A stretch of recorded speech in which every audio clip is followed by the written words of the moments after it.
ituloy po natin ang ating pag-aaral sa mga trompeta.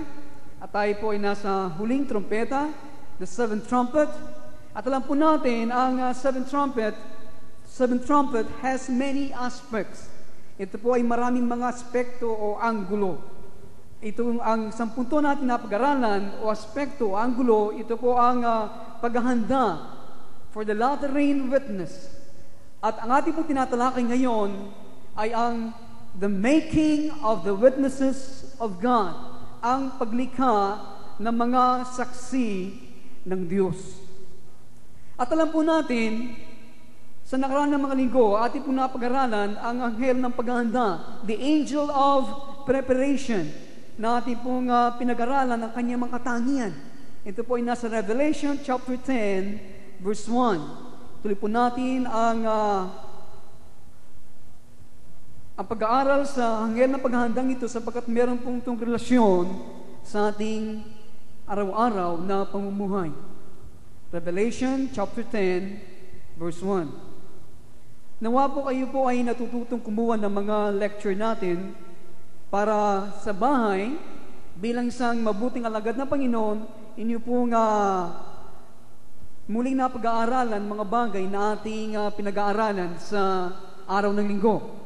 Sapagkat po ang mga bagay na ating pinag-aaralan ay balang araw, ito'y gagamitin ng Panginoon para ito inyong may bahagi.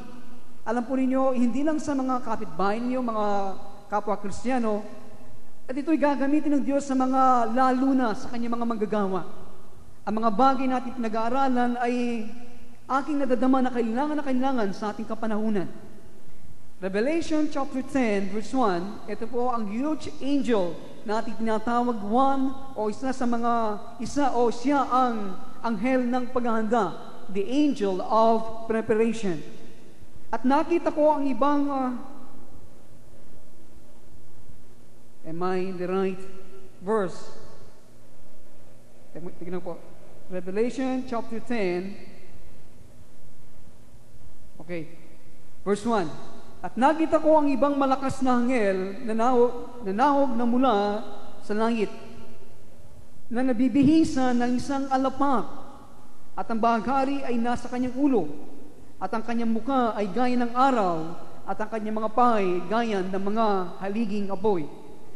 Ating po napag-aralan ang mga katangian ng anghel na ito. Nabibihisa ng isang alapap, bahagari nasa kanyang ulo. Alam po natin ang mga bagay nito ay mayroong sinisimbolo sa ating pangkasalukuyan na buhay. At ang kanyang muka ay gaya ng araw. Bilang review, ano pong ibig sabihin ng araw? Ano sinisimbolo ng araw? Ang anghel na ito ay ang kanyang muka ay gaya ng araw. What is sun symbolizes in the scripture? Ano po sinisimbolo nito sa kasulatan? Ang araw? Righteousness, ang katuwiran. At ang kanyang mga paay gaya ng mga haliging apoy. Ano po ang mga haliging apoy nito? Ano po ang sinisimbolo ng bagay nito? A fiery fit. What does it symbolize? Ano po? Judgment, paghahatol. Kaya sa verse 2, ito po ay itutuloy natin ang ating pag-aaral. Kayo po na hindi pag-attend sa mga nakaraan na mga Sunday, meron po tayong mga tapes. Pwede po kayo magdala ng tape, pari-tape kayo, at ewan ko po kung magkano ang i-charge ni Brother Roll. Ganyan pa man, minimal lamang siguro paggastos lang ng tape natin. Siguro 5 o 10 piso o whatever. Kung wala, kung gusto nyo, pwede na rin. Okay? Basta mahalaga, meron kayong tape para kayo po ay makasunod sa ating pag-aaral. Okay, verse 2. At may isang maliit na aklat na bukas sa kanyang kamay. Ayun. The angel of preparation had a little book open in his hand. Ang anghel ng paghahandang ito, ating makikita, meron po siyang maliit na aklat na nakabukas sa kanyang kamay. Ang aklat na ito, or the scroll, ang maliit na scroll na ito po ang aklat ng prophecy. The book of prophecy. Mga aklat ng paghuhula. Aklat ng mga bagay na mangyayari sa inaharap. Mga aklat na sa salita ng Diyos na kailangan ipagkaloob bilang isang patutuo sa lahat ng tao sa mundo para sila ay may handa sa pagdating ng Panginoon. Ang ating pinag-aaralan, kaya ito ang anghel ng paghahanda sapagkat inihanda ang bawat sa atin sa pagdating ng Panginoon. Ito po sana ay maliwanag na sa atin, okay? Kaya sa Isaiah 40, verse 4, ay ating pinag-aaralan ang ibang mga bagay na kailangan ihanda. Ang mga brawl, mga bundok, at lahat ng mga bagay ay kailangan mahihanda. Gaya ng aking nasabi, ang Diyos ay gumagawa ng extraordinaryong paghanda sa pagbabalik ng kanyang bugtong na anak, ang hari ng mga hari at Panginoon ng Panginoon. At kanyang inihanda ang kanyang mga saksi, ang kanyang mga witnesses, para ihanda din ang mga puso ng mga tao sa sanglibutan. Ngayon pa lamang sinasabi ko sa inyo, walang sikretong pag-alis ng iglesia. Walang sikreto na gaya ng ating nakagisnan na basta pagtunog ng huling trompeta, basta tayo ay lulubog, lahat ng ating mga pistiso ay maiiwan. Hindi po ganoon. Lahat ng bagay inihanda ng Diyos sa muling pagbabalik ng kanyang bugtong na anak. Okay? Ngayon pa lamang tayo inihanda ng Diyos sa ating kapanahunan. Malapit nang sumara ang kasalukuyan na kapanahunan. Tandaan po ninyo, ngayon pa lamang sinasabi ko sa inyo, we are in the brink of the promised land. Tayo po ay nasa ilog na ng Jordan, papasok sa ating lupang ipinangako. Listen, para kayo ay lalong mahihanda, in the tabernacle of the congregation, kahit ito ay wala sa ating pag-aaralan, para kayo ay nadadama ng aking puso, may handa sa mga bagay na ginagawa ngayon ng Diyos. Sa tabernakulo ng kapisanan sa Lumang Tipan, itong tabernakulo na pinatayo ng Diyos kay Moises nung sila ay nasa ilang, naglalakbay sa disyerto patungo sa lupang ipinangako. Ang tabernakulong ito ay mayroong mga sinisimbolo na katotohanan sa ating kapanahunan.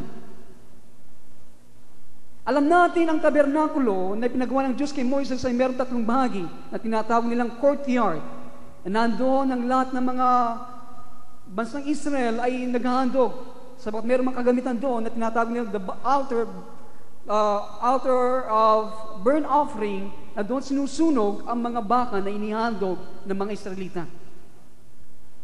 At mayroong isang tent na tinatawag sa loob ng courtyard na ito, ng tabernakulong ito, at ang tent na ito ay nababahagi ng dalawang bahagi. Ang tawag sa unang bahagi ay holy place, banal na lugar, at nakahati sa isang bahagi, ang tawag nila ay yung most holy place, ang pinakabanal na lugar. Kung nandoon sa pinakabanal na lugar ay nandoon ang isang kagamitan na tawag the Ark of the Covenant, ang kaban ng tipan. Ito po ay nasa loob ng pinakabanal na lugar at na walang makakapasok doon maliban ang mataas na saserdote. Nandoon na nanlan ang presensya ng Diyos sa kaban ng tipan, sa kwartong yun. At sa banal na lugar, nandito ang ibang mga kagamitan na nakakapasok ibang mga Levita, mga saserdote, na pinananatili ang ibang mga kagamitan na sumisindi, gaya po ng lampstand at ibang mga bagay na mga kagamitan na nandun na sinisimbolo ng maraming mga bagay. Subalit, sinabi ko ang bagay nito upang meron akong naisidihin na sinisimbolo ng ilang mga bagay sa loob o ng tent na ito. Okay, listen. Ang banal na lugar, ang tent, dalawang bahagi yan, dalawang bahagi. Ang tent na ito ay mayroong dalawang bahagi. Yung unang lugar, yung banal na lugar, ang sukat po nito is 2,000 cubic cubits. Ang volume po nito, ang area ng banal na lugar. At yung pinaka-banal na lugar, meron po itong area, ang tawag nila 1,000 cubic cubits. Listen. Yung pong kanilang sukat na ito ay merong sinisimbolo sa ating kapanahunan. 2,000 cubic cubits. Ang volume o ang area ng banal na lugar. Itong tinatawag nilang the church age. ang panahon ng iglesia pasimula sa pagkabuhay na maguli ng Panginoon hanggang sa kasalukuyan na malapit na ilang libo na o ilang taon na lamang magtatapos na ang siglong ito. Ang bahagi ng katabernakulong ito ay tinawagang the church age sapagkat nandun kumikilos ang Espiritu ng Diyos. Gaya ng iglesia, paghahanda. Okay? Paghahanda sa papasok sa kanilang lubang pangako, sa pinakabanal na lugar na sinisimbolo din. Kaya ang 1,000 years o yung sukat ng pinakabanal na lugar is 1,000 cubic cubits, symbolizing the kingdom age, the messianic age, ang kaharian ng Diyos na paghahari niya sa malapit na dumating. Kaya tayo inihanda ngayon sa kaharian ng Diyos na ito. Hindi po naunawaan? Kayo ba'y nakasunod?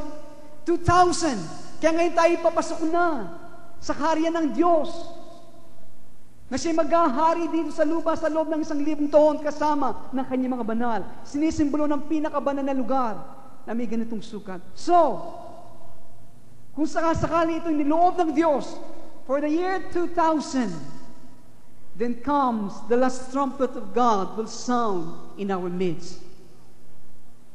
Minsan kasi tayo po naghihintay ng malaking mga bagay na mangyayari. Actually, ang mga bagay na nangyayari sa ating mga buhay ngayon ay paghahanda, papasok sa kaharian ng Diyos. At gaya ng aking nasabi, sila na makakasama lamang sa paghahari ni Kristo sa loob ng 1,000 taon dito sa lupa ay yung mga makakasama sa unang pagbangon mula sa mga patay, in the first resurrection. Hindi lahat na nagpahayag ng pananampalataya tinanggap ito ang Panginoon. Pagkatapos sa kanilang puso ay hindi tunay Panginoon ang Panginoon sa kanila. They will not participate in the first resurrection. Kaya ngayon hinihanda ang mga sardote, mga hari, ang makakasama ng Panginoon sa kanyang paghahari. None of selves will be seen in their lives.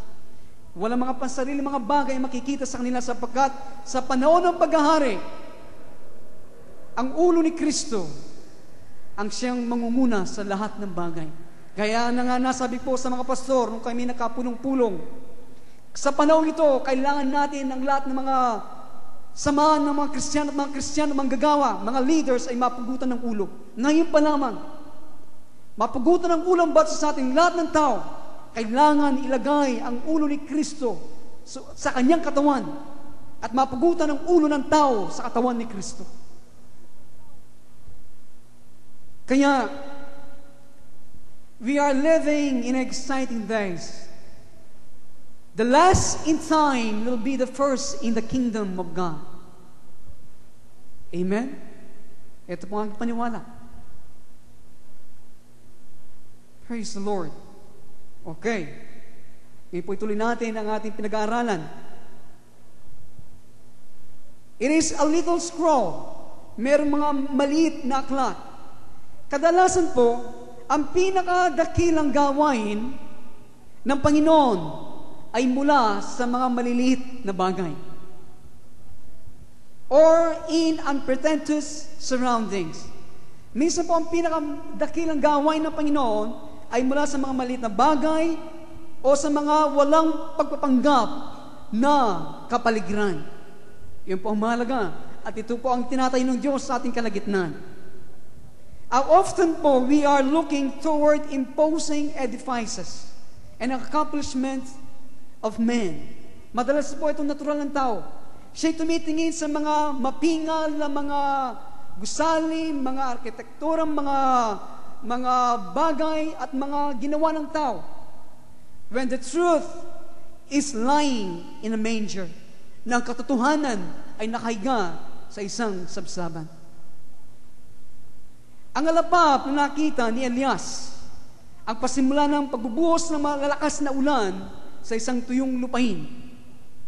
A little cloud from the sea, like a man's hand, sinasabi po sa 1 King chapter 18:44, ito ang pinagmulan ng malakas na ulan. Noong po ang bansang Israel nagkaroon ng tagtuyo, nanalangin si Propeta Elias at nakita niya doon sa dako, sa laot, ay merong isang ulap, alapap, laki lamang isang kamay, At ito ang pinagmulan ng malakas na ulan.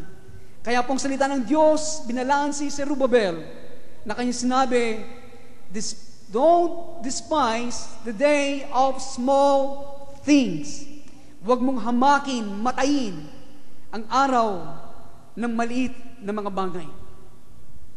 Kung tayo po ay makakasama sa ministeryo ng dalawang saksi, kung tayo makakasama sa pagsaksi sa huling panahon, sa muling pagbabalik ng Panginoon, kailangan natin makita ang Panginoon sa maliliit na mga bagay sa ating mga buhay. Kailangan natin makita ang Panginoon sa maliliit na mga bagay sa ating mga buhay. Kasi po natural ng tao na siya po ay ma-impress, magulat doon sa mga malalaking bato ng templo gaya po ng mga lagad. Noong ang ating Panginoong Jesucristo at ng kanyang mga lagad ay lumabas sa templo. At nung paglabas nila sa templo, nakita nila ang magaganda at magagarang mga gusali. Sila nagulat sa mga batong ginamit na malalaki. Ito po natural ng tao. At sabi ng Panginoon, walang bato na mananatiling nakapatong sa bawat bato sa panahon na iyon. It is the way of God to ordain wisdom in the mouths of the little children. Hindi ba? Ito pong kaparaan ng Panginoon na kanyang tinalagang karunungan sa bibig ng mga bata. Tumitingin sa mga malalaki, subat sa maliit na mga bagay, hindi natin napapansin. Ang mga iglesia po sa kapanahunan, isang samahan ng malaking organisasyon natin nakikita ngayon. Ini-impress ang mga tao na sila ang tama, sila ang matuwid, sila ang katotohanan, sila ang tamang daan sapagkat sa mga bagay na kanililikas na nai-impress ang mga tao sa malaking mga gusalit ng magagarang mga sambahan nila. At ang ganitong spirito ay nananaig din sa mga puso ng maraming mga Kristiyano. Ito nga kinapansin, kung silang marami, sila ang pinakamagandang gusali, sila maraming kagamitan, sila ang pinakatanyag at bida sa lahat ng mga gawain. Kaya kahit po tayo mag-ingat, hindi sa mga bagay na malalaki. Salamat sa Panginoon sa mga bagay nito. Kung ang ating mga puso ay hindi tama, kung ating karangalan ay sa mga bagay na nakikita, tayo ay nalililim na ng ating kaaway. Alam ko tayo pagpapalay ng Panginoon, siya'y tatawag pa ng kanyang mga manggagawa, siya'y tatawag pa ng kanyang mga saksi na aming dalangin. Ang aming dalangin sa dakong ito, Panginoon, padala mo yung gusto mong ipadala. Yung gusto mong manatili, manatili. At yung ayaw mong manatili ay hindi mananatili. Yun po ang aming panalangin. Kaya, alam ko meron pa mga tao sa ibang mga gawain at ibang mga hindi pa nakakakilala sa Kanya, padadala ng Panginoon natin makikilala na balang araw maglilingkod sa Panginoon sa abot ng Kanyang makakaya. Hindi siya maglilingkod sa laki ng Kanyang gawain, hindi siya maglilingkod sa Kanyang abilidad dahil siya nakakaawit sa lugar na ito o anuman. Siya maglilingkod sa Panginoon sapagkat meron siyang panawagan na galing sa Diyos na alam niya, yun ang kumikilos sa Kanya, yun ang tumutulak sa Kanya. Hindi dahil siya nakakatugtog, nakakaawit, kaya siya sumusulong sa Kanyang pananampalataya. Hindi yon ang tumutulak sa Kanya. Nasabi ko ito sapagkat meron akong nakausap na kasama natin dito dati na biglang nawala at aking pong hinahanap. Akala ko nagtampo na nagalit sa akin. Puri ng Panginoon, hindi po ganoon ang kanyang dahilan. Siya po ay isang araw nagbibisikleta dyan at ayaw makatingin sa akin. Ako po ang tumingin sa kanya at hinawakan ko siya. Akala ko po nawala na siya nalubusan sa Panginoon. At tinanong ko siya, kumusta ka, Brad? Sinabi niya, defensive siya kagad, Pastor, hindi na ako nakapag-attend sa inyo. Kinukumusta ko lang siya, iba na sinagot. Kasi, nandun na ako sa ibang gawain, sa ganitong pastor, purihin ang Panginoon, sabi ko.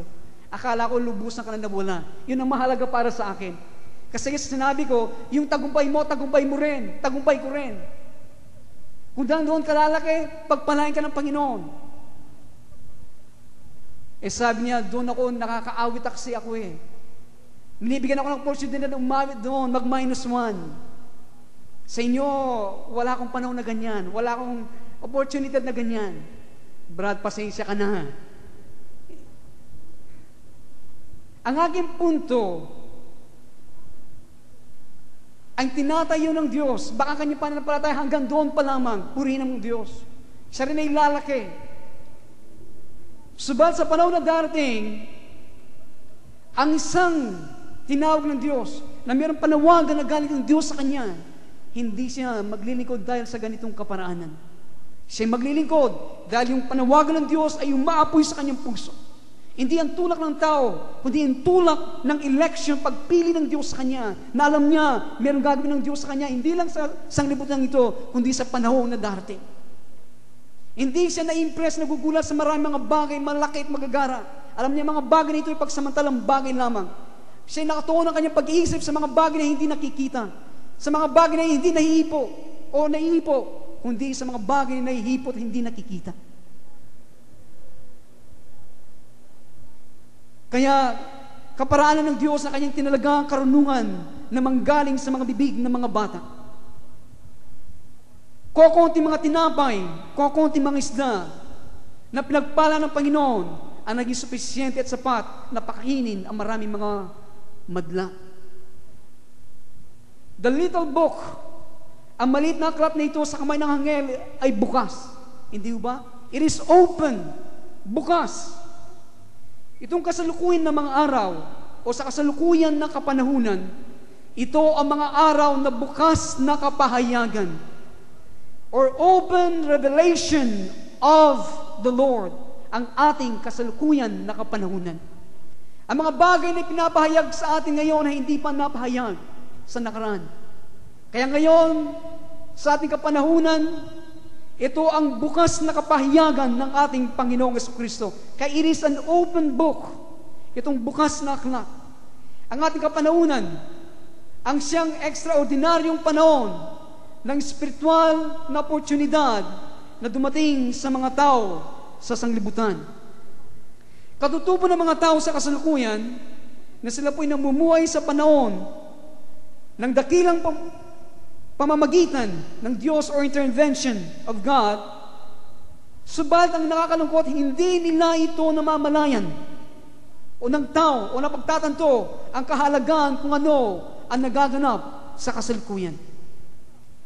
Pumapasok sa ating kaisipan ang mga tao sa Judea, sa kapanahunan ng ating Panginoon, sa Galilea, sa panahon ni Jesus, at tayo po ay nagtataka, bakit hindi nila binitawan ang lahat ng kanilang ginagawa at pinagmasdan na may kasamang paghanga at pagsamba ang kumukulog na Diyos ng Sinai na lumalakad sa gitna ng kanilang malikabok na kalsada? Lumalakad ang Diyos ng Sinai, ang Diyos na kanilang ninuno sa kanilang malikabok na kalsada. Bakit hindi na binitawan ng lahat ng kanilang ginagawa at pinagmasdan at sinamba ang Diyos na ito? Walang iba kundi ang ating Panginoong Jesucristo. Tayo magtataka kay Marta. Masyado siyang okupado sa trabaho na paghahanda na makakain nung siya ay nasa tahanan ng Panginoon.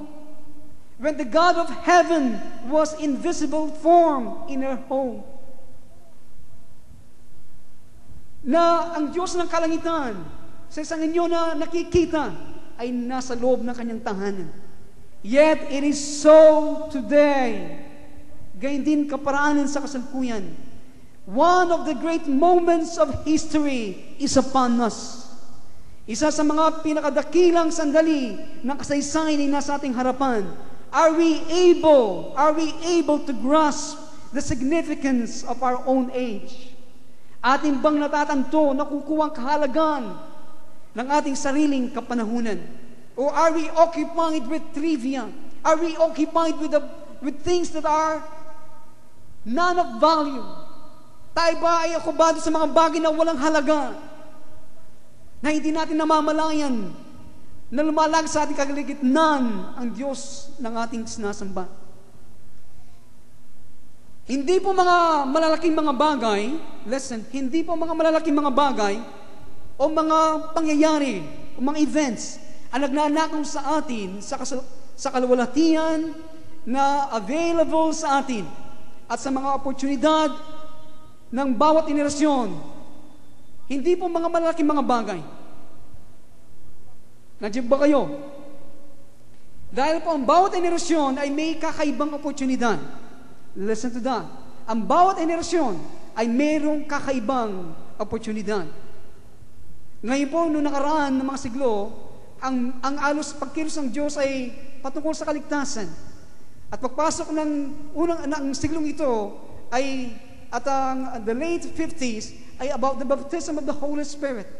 Ngayon ang opportunity na binibigay ng Diyos sa atin sa kasalukuyan ng kapanahunan ay ang digman ang dinidin sa atin ng Diyos. Ang digman, sabat nais niya, sabat alam niya tayo papasok sa lupang ipinangako natin. Tayo papasok na sa 1,000 taon na paghahari ang kaharian ng Diyos.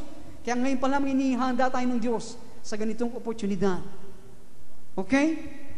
Kaya ang bawat henerasyon ay merong oportunidad na kailangan nating i-avail, kailangan nating maunawan ang pagkilos ng Diyos nito sa ating mga buhay at sa ating kapanahunan. Subalit hindi po mga malalaking mga bagay ang nagnanakaw sa atin sa kalwalatian at na available sa atin at mga oportunidad. Kundi po, it is rather the small everyday task of survival na atin ang nakaugalian. Ang mga ito na walang tigil at patuloy na kumukuha ng ating pansin at panahon na nagiging dahilan na hindi natin madinig ang paalala ng Panginoon na ating i-consider ang mga lilis, isalang-alang natin ang mga bulaklak sa parang, and then seek first the kingdom of God and His righteousness. Ito ang nagnanakaw sa atin. Hindi po mga malalaking mga bagay, mga nangyayari sa atin, yung po mga araw-araw na mga trabaho natin, mga gawain natin, na nakaugalian na natin, bangon, tayo, trabaho. Yan ang mga bagay para manatili tayong buhay, kumakain, meron kasuotan. Yan ang mga maliit na mga bagay na nanakaw sa ating mga oportunidad na ibinibigay sa atin ngayon sa kasalukuyan, na kalwalatian ng Diyos. Hindi pa nakuha yan? Kaya hindi natin nadidinig ang sinasabi ng Panginoon. Tignan niyo mga bulaklak sa parang. Ako nagbibisa nila. Ang bawat ibon na nahulog sa langit, alam ko. Kaya sinabi niya, hanapin niyo muna ang kaharian ng Diyos. Seek ye first the kingdom of God and His righteousness, and all these things shall be added unto you. Sinusumbat natin si Martha. Ang mga tao sa Judea, na pagmasdan, lumalakad ang Diyos na kumukulog sa Sinai. Ganyan din kaparaan ng ating ginagawa. Hindi ko sinasabi na huwag tayong magtrabaho. Kailangan yan para magkaroon mabuting patutuo. Anong tinawag tayo ng Panginoon? Manatili tayo doon. Subalit, huwag natin higitan sa mga bagay na sinasabi ng Diyos sa atin sa kasalukuyan. Ang mga malilit na mga bagay na ito, para tayo mag-survive, para manatiling buhay tumihinga, yun tayo naka-occupy halos ng ating mga panahon at mga puso. Ang lahat nakaunaw ay magsabi ng Amen. Tayo ay nanatiling mga nilikha ng putikan, walang kakayan na itaas ang ating mga ulo, kahit na ang sambituin ay lumilitaw sa kalangitan. The Son of God, ang anak ng Diyos, ang Diyos na katawang tao, kinakawayan tayo ngayon na sumama sa Kanya doon sa lion's den. Yan po sinasabi ng kasunatan. Kumakaway siya ngayon, nananawagan siya, magpasok kayo sa leon o sa kwarto ng mga leon. Meron po itong sinasabi sa atin, meron itong sinisimbolo. Dahil Kanya pong ipinapayag sa atin sa kwartong yun, ang panunumbalik ng paraiso dito sa lupa. Mga bagong mundo na dapat natin sakupin at pagtagumpayan. Mga bagong mundo ng pag-ibig, kagalakan, kapayapaan, kalwalatian, na lumalago at dumadami throughout the ages without end. Pinapaalala sa atin ng Panginoon na isa sa mukha ng Diyos ay isang agila, an eagle. The sons of God were born to soar above the earthbound. Ang mga anak ng Diyos, sila po ay isinilang para sila po ay makalipad na mataas diyan sa lapap. Amen? Tayo po ay nakaangat pagsamantala ang marami sa atin noong dininig natin ang malalim na panawagan ng Diyos doon sa kalaliman ng ating mga spirito. Subalit ang ating makamundong mga bagay na tumatali sa atin ay patuloy na sumisigaw ng malakas para kunin ang ating atensyon. Kaya nangyari, minsan na naman tayo po ay bumaling sa mga bagay na nakikita at pamilyar sa atin. Nakangat tayo, nakalipad tayo. Subat ang nangyari, ang mga bagay na tumatali sa ating mga bagay na makamundo, kumuha ng ating atensyon. Bumaling tayo sa mga bagay na nakikita at pamilyar.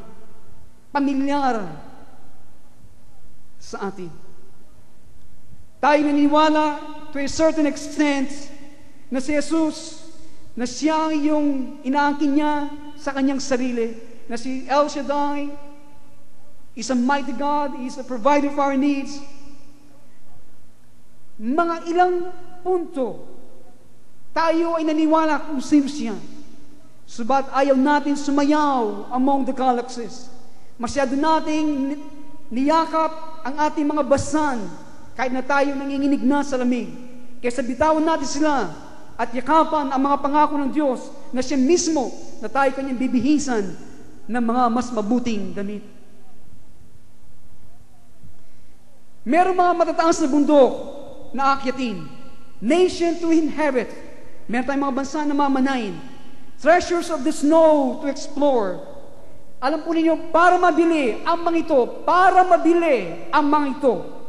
kailangan nating ibenta yung nasa ating mga kamay. Selling the visible for the invisible. Kailangan natin ibenta yung mga nakikita sa mga hindi nakikita. Kailangan natin ibenta yung mga nahihipo sa mga hindi nahihipo. Ang ganitong bagay ay kailangan, it requires faith. Nangailangan tayo ng pananampalataya, lakas ng loob, pag-asa, katiyagan, and a dash of boldness, isang konting katapangan, sentido komon, at mabuting katatuhanan. Kailangan ng ating mga bagay nito para maangkin natin mga bagay na hindi nakikikita at hindi nahihipo. We make the choice. We make the choice. Kailangan tayong mamili. Dapat tayong mamili. Paghawakan ang proteksyon at pag-iingat ng nakikita at pamilyar sa atin. Nandiyan ba kayo? Kailangan natin at tayong mamili. Paghawakan ng proteksyon ng mga bagay na ito, ng mga pamilyar sa atin, kayamanan, kaibigan, trabaho, kaya ganyan akin nasabi, lahat ay dapat sa altar. Itong pamilyar sa atin, itong nag-iingat sa atin. At magsimulang lumabas, patungo doon sa mga bagay ng Mesiyas, sa pag-asa meron siyang mas mabuti nilaan sa atin.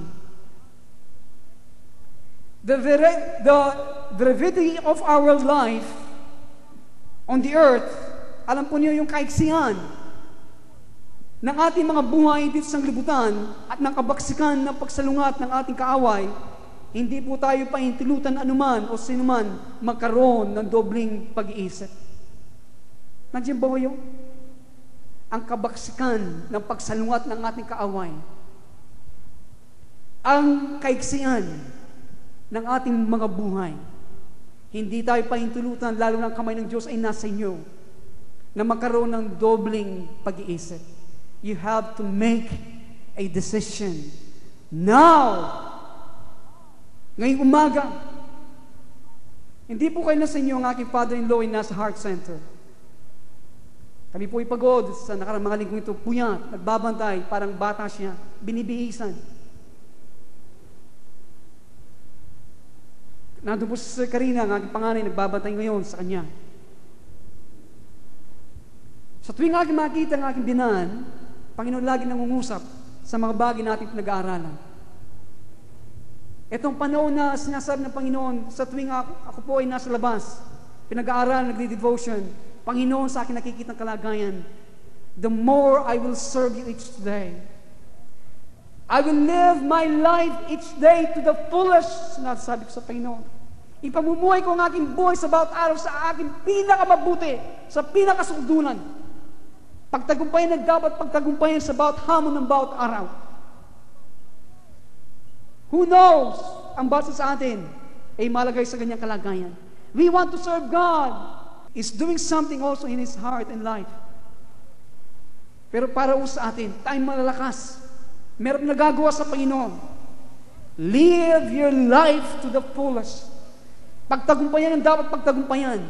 Kaya akala po natin magtatagumpay tayo sa malaking pagsubok muna. No, it will start on little things. magpapasama sa maliit na magpagsubok. Yung sinasabi ng Panginoon sa inyong buhay, sa inyong ugali, sa mga kainan na pagtagumpayan araw-araw, yan ay inahamon ng Diyos. There are new challenges each day na God has arranged in our lives.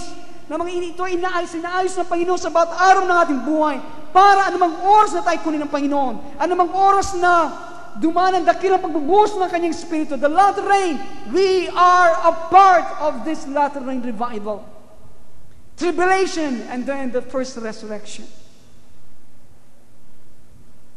Hindi na biro-biro nga sinasabi sa inyo. I'm talking about reality. Katotohanan na pwede mangyari ngayon, mamaya. Tinitimbang ba natin ang bawat araw natin?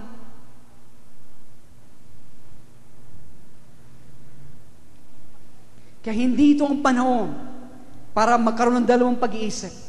Mamaya paglabas ko, ang dati kong ginagawa ang aking gagawin sapagkat meron kong dobleng pag-iisip.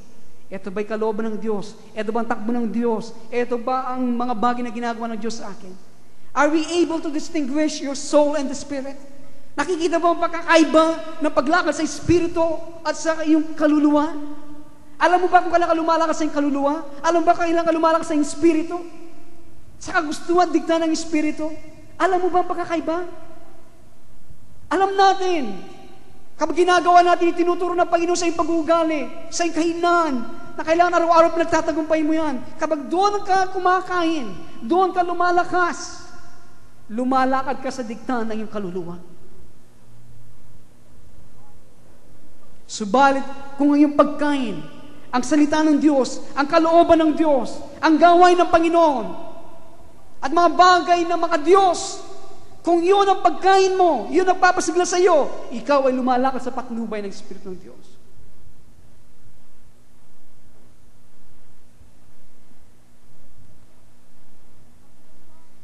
Isang tabi ang lahat at sumulong magpunyagi na may kasipagan at karangalan tungo doon sa ating kakaibang panawagan ng Diyos o piliin. Nagugulay ng sambuhay sa mga problema kung paano tayo manatiling buhay sa mundong ito o in the pleasures of sin, sa kasiyahan na diktahan ng laman at ng kasalanan or in the efforts of personal ambition. Ito ba ang ating pipiliin? O yung ating pagpupunyagin para ating matamo ang ating mga personal na ambisyon? Kaya itong panahon, hindi itong panahon na magkaroon ng dobleng pag-iisip. Kasi sa kasalukuyan, mga kapanahunan, meron ng panahon na pakikilam, pamamagitan, God's intervention na dumating na sa atin, na galing sa kamay ng Diyos. Sa oras na kapanahunan nito, sa oras po ang kapanahunan ito ay lumipas, yung divine intervention ng Diyos sa atin. Ito po ililipas, remember that. Kapag ito'y lumipas at ang kaluwalhatian nito at ang karunungan at kapangyarihan nito, the opportunity to draw near to God, ang opportunity na makalapit sa Diyos, the avenues of service will be gone. Mawawala. Lahat ng ito, kapag ang opportunity nito, ang pamamagitan ng Diyos, ang pakikilam ng Diyos, ang intervention ng Diyos sa inyong buhay, kapag ito'y nawala, lahat ng aking sinasabi sa inyo ay mawawala din. Kaya magkakaroon ng mga bagong challenges, mga hamon sa karya ng Diyos para sa mga tao na nagtagumpay ngayon. Subalit ano yung available ngayon, ito ay para sa pangasalukuyan ng kapanahunan. Sa oras na ito ay lumipas, ito ay mawawala ng lubusan. Nasa dalawang ito. Either we enter what God is holding out to us now, or the Lord requires an accounting of our behavior as we stand before the judgment seat of Christ. Saan ba kaya? Ano kayang pipiliin natin? Magpapasok tayo sa mga bagay na inilaan, ang hawak ng Diyos para sa atin? O pagpasok natin, pagharap natin sa luklukan ni Kristo, magbibigay tayo ng sulit sa lahat ng ating mga ginawa at pawang kabiguan at kalungkutan ang maghahari sa ating mga puso. Dahil hindi natin ginawa ang kalooban ng Diyos. The angel of preparation, Anghel po ng paghahanda set his right foot on the sea. Tignan po ninyo sa Bible niyo, Revelation 10, verse 4.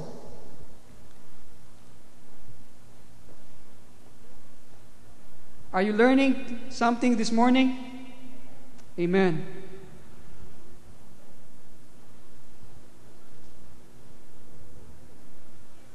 Verse 2. At may isang maliit na aklat na bukas sa kanyang kamay, at itinungtong ang kanyang kanang paa sa dagat at ang kanyang kaliwa sa lupa. Kanang paa sa dagat, ang kanyang kaliwa ay sa lupa. The left foot on the earth. Tayo ay binibigyan sa ating makikita, this is a huge angel.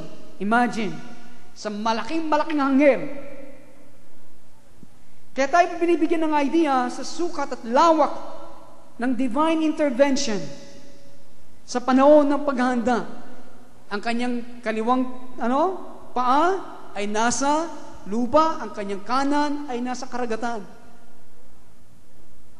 Kaya ganito po kalawak ang pamamagitan ng Diyos, pakikilam ng Diyos sa ating panahon ito bilang panahon ng paghahanda.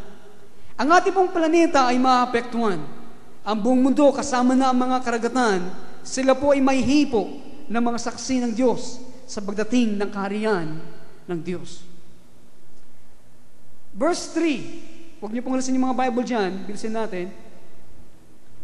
Revelation 10:3, verse 3. At sumigaw na malakas,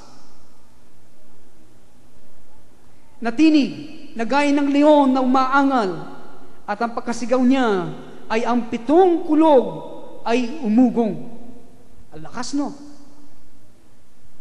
Ang pagsaksi o ang kanilang testimonyo ng mga taong inaanda ng Diyos ngayon, nakabilang sa mga 2 saksi, hindi ito ibibigay sa pamagitan ng isang matamis na tono na maamong pakikiusap, kundi it will be a roaring lion.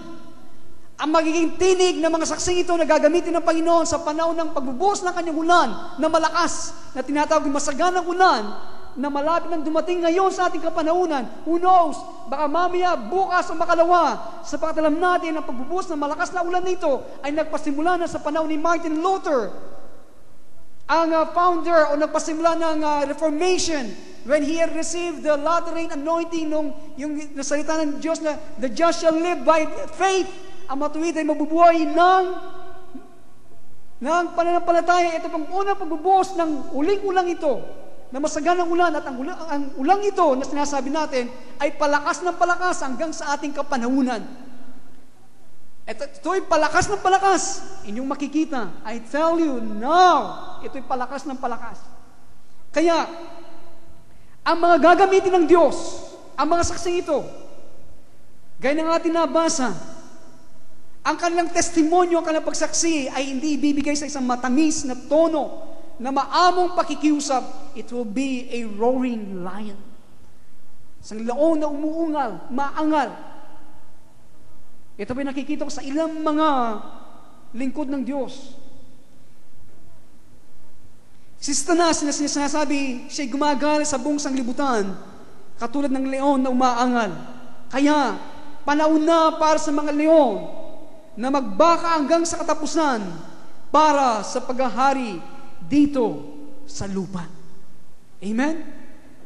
Si Satanas sinasabi siyang leon na gumagala sa buong sanglibutan na parang leon na walang ipin daw, sinasabi. Nananakot. Pero, ang mga saksi ng Diyos, na nga tinatayo ang ilan sa inyo, sana tayong lahat, ang kanilang pagsaksi sa pagdating ng kaharian ng Diyos ay hindi ibibigay ng malambot na tono. Pakikiusap maamo. No! Ito ay parang leon ng maangal ang tono ng kanilang pagsaksi. Nandiyan po ba kayo? Meron ko sasabihin sa inyo, kaya ang kapanahunan natin ay isang bukas na aklat. It is an open revelation. Kaya panahon na para sa mga leon na magbaka hanggang sa katapusan. Itong nangyayari ngayon. Bakit po sila nag-aaway? Para sa paghahari dito sa lupa. Hindi ba? Kaya nag-aaway ang mga leon. Tayo mga leon ng Diyos ngayon, na maangal din. Tayo ay kailangan magkipag-away hanggang sa katapusan para sa kaharian dito sa lupa. Paulit-ulit ko sinabi yan sapagkat ang ating nakagisnan, pagtunog ng huling trompeta, lahat ng ating mga pistiso ay maiiwan. Sikreto hindi tayo makikita. Lilipad sa langit at doon mananaan na walang hanggan. Yun ang gusto ng dyablo. Tandaan niyo, yun ang gusto ng dyablo. Umalis tayo dito sa lupa. Iwan natin ang lupa, ang mga kaharian para sa Kanya. At tayo nandoon, kumakain ng mga masanas at apple pie at buko pie. Abang ang buong sanglibutan, naman, ito ang mamanayin ng ating Panginoong Jesucristo. The nations are the inheritance of our Lord Jesus Christ. Psalm 2:8. At pagkatapos sa maraming Kristiyano, nais tumakbo doon para manatili doon na ang mga kaharian, mga bansa ay sa dyablo, na sila ng mana, inheritance of our Lord Jesus Christ. Can you see the truth now? Ang ilan sa atin, baka tayo umuwi na maaga. Uwi tayo doon sa kalangitan, sa presensya ng Panginoon, sa kaharian ng mga Espiritu. Pupunta tayo doon kung ito'y pahintulot ng Diyos, para nagbabakasyon lamang. Pero sa pagtunog ng trompeta ng Diyos, the last trumpet natin pinag-aaralan, we will receive our body back. Amen? Para tayo ay maghari kasama ni Kristo dito sa loob ng 1,000 taon. Kaya sa panahon na ang kaharian ng Diyos na ito ay naging kaharian ng ating Panginoon at ng kanyang Kristo, tayo isisigaw. Ang buong sanglibutan nito ay kailangan yumuko at mga bansa sa harapan ng hari ng mga hari at Panginoon ng Panginoon. Isisigaw ng mga hari, mga serdote, mga hukom, mga kapatid ni Kristo, bow the knees, yumuko kayo ang inyong tuhod sa harapan ng hari ng mga hari. At sino man hindi sumunod at sumunod sa kalooban ng mga hukom ng Diyos, they will be destroyed. Sila wawasakin, maging individual o mga bansa. Lahat ng mga taong na demon possessed sa panahon niyon ay maalis ang mga demonyo. Oh, we will bring righteousness and peace and love in this world because we reign with the Lord Jesus Christ. At doon tayo inihanda ng Panginoon. Doon tayo inihanda sa kaharian niyang malapit dumating. Yun ang po sinasabi ng Revelation. Amen? Anong konsepto natin? Nandun tayo tumitiktik ng ating mga alpa. Meron kang pakpak. Nakakalakad sa magandang mga kapaligiran. Yun ay lahat para sa atin. Yan ay tunay, yan ay nandyan. Pero hindi yan ang ating mga mana. Hindi yan ang ating inheritance. Our inheritance is the Lord. Our inheritance ang ating mamanayin ng Panginoon at mga bansa na mamanayin ng ating Panginoon. Anong kabuluhan ng mga bagay? Ngayon pa lamang, ninanasang magkaroon ng isang bagay kapag nasa na. 2 araw lang, sawa ka na. Hindi ba? Ano pa kaya sa panahon na darating? Nandiyan ka. Pinagmamasdan mo ang mansion mo. Pinagmamasdan mo ang magarang kwarto mo. Yung ginto na inasa mo sa lupa, ngayon meron ka na. Nasa kwarto ng ginto. Lahat ng mga diamante, lahat ng mga ginto, lahat ng gusto mo, kahit nandito nakasuot na. Puro ginto na. Lahat. Pagdating ng 1 linggo, sawa ka na. Hindi ba? Akala po natin kasi, paglabas mo dito sa sanglibutan ito, yung mga ugali mo, lahat ng mga nasa mo, lahat ng nasa iyo ay magbabago. No.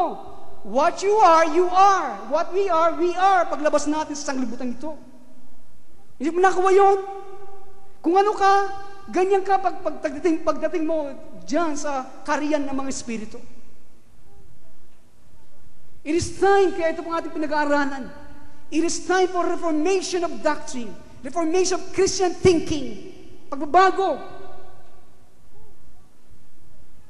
Kung ang ating buhay, ang ating kainatnan, ang plano ng Diyos ay ang kanyang kalangitan lamang, tayong pinakahabag na nilikha. Ang mga bagay nito na aking binanggit sa inyo ay para sa atin. Lahat ng yan ay bibigyan ng Diyos. Subat ang pinakamahalaga at mabibigyan ng kahulugan ng buhay natin ay ang ating relasyon sa bautisa, relasyon sa ating Panginoong Jesucristo. It is relationship. Nandiyan ba kayo? Nandiyan ba kayo? Kaya mga kaibigan at mga magulang, itong ginagawa ng Diyos sa atin sa kasalukuyan. Makamulala ko po. Let it sink, let it sink. Ayan po ninyo, yan ay bumba. Get the tape, paulit-ulit ninyong pakinggan. At tignan niyo, yan ay nasa Biblia, ang ating pinag-aaralan. Praise the Lord. Kasi marami po sa atin, ang pinakakasalan natin, gusto natin pakasalan, ang ministry, ang sound system, yan po, pinakakasalan ko madalas. Na pinapatay naman ng Panginoon. Doon ko po tuturo ko, panay sarili ko Okay? Para huwag kayong magalit sa akin, pinagagalitan ko sarili ko. Ako bisa magsalita. Saan ho tayo?